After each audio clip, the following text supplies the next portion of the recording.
मेरी कहानी बड़ी शिक्षाप्रद है राजन। सिद्धि के शिखर पर पहुंचकर भी मनुष्य को सावधान रहना चाहिए, नहीं तो एक ही भूल से उसकी सहस्रों वर्षों की तपस्या मोह के थोड़े ही क्षणों में नष्ट हो जाती है।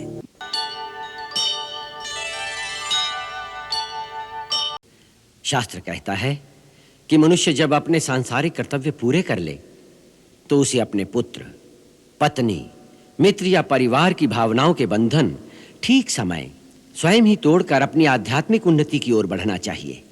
यदि वो समय चूक गया तो उसे केवल मृत्यु के समय ही चेतना आएगी। इसलिए उत्तम यही है कि स्वयं पहले ही चेत जाए। महामुनि वशिष्ठ, अब हमें आज्ञा दीजिए। मुनिवर, आपके यहाँ रहने से जो आध्यात्मिक प्रकाश चारों ओर छाया रहता है, उससे वंचित होने को हमारा मन नहीं होता। फिर भी साधु और नदी का रुकना उचित नहीं होता। इसीलिए राजन, हम विश्वामित्र जी की बात का समर्थन करते हैं। भैया, इसमें इतनी सोचने की आवश्यकता नहीं है।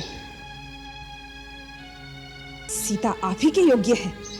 उसे आपके पास लाने के लिए मैंने अपनी नाक कटा दी है। आपके दोनों भाइयों ने प्राण त्याग दिए हैं। उसके बाद भी अगर आपने उसका हरण नहीं किया तो आपको शक्तिहीन समझकर फिर कोई आपके लिए प्राण न्यौछावर नहीं करेगा। नीति कहती है कि अग्नि, रोग, सर्प और शत्रु को कभी तुच्छ नहीं समझना चाहिए।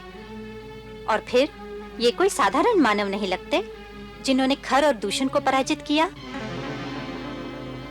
उनसे बैर मोल लेने से पहले अच्छी प्रकार सोच लेना चाहिए। आप राजा हैं, आप जो भी करेंगे उसका परिणाम आपकी सारी प्रजा को भुगतना पड़ेगा। आपका कोई कार्य व्यक्तिगत नहीं हो सकता महाराज।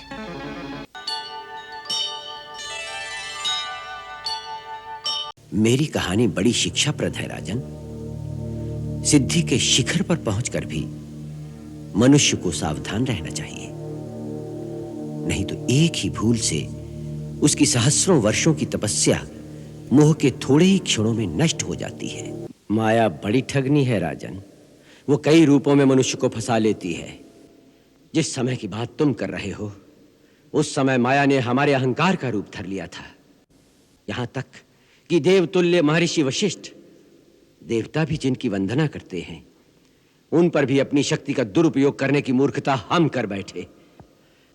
परंतु इन क्षमा मूर्ति की अनुकंपा और दया से ही हम उस माया जाल से बच निकले। आज फिर हमें आपके अपार स्नेह के रूप में वही माया का मोह जाल दिखाई दे रहा है।